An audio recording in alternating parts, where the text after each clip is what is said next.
overrun by Xenos. Esther's been keeping an eye on it from orbit, and she's seen weird shit. Over the last few days, there's been big movements. Lots of bugs traveling overland to the south, some big canyon complex.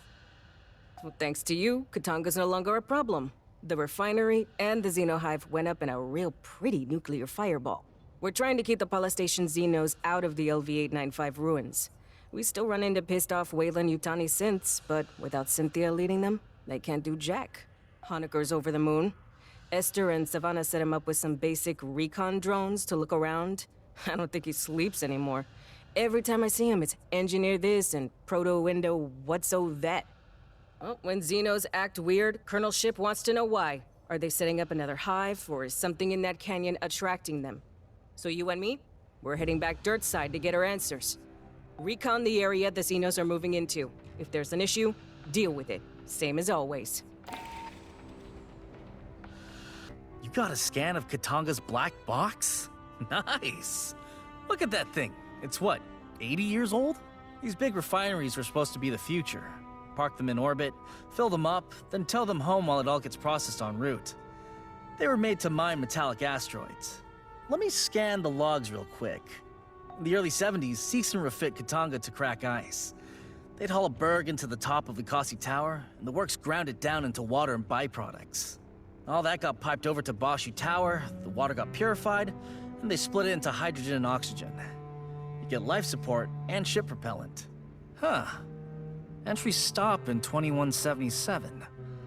The last ones are about receiving evacuees and then some kind of exterior override. Weird.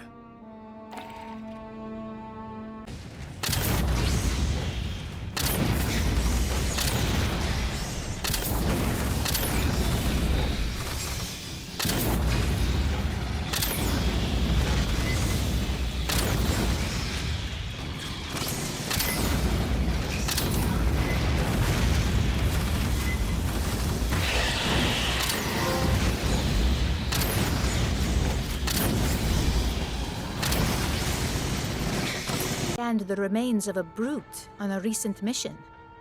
May I examine your data? They are a particularly resilient mutation. You doubtless noticed its arms. Rather than hands, they end in clumps of dense biomass, used to batter prey. You may have been too occupied to notice brutes lack a tail. Colonel Ship hypothesizes it was lost due to the creature's method of locomotion. Without fingers, it cannot move along walls and ceilings, so it no longer requires a counterbalance. This is mere speculation, of course. We know little at this point. These mutations can leap quite astonishing distances. The impact is sufficient to drive their prey to the ground and knock down those nearby.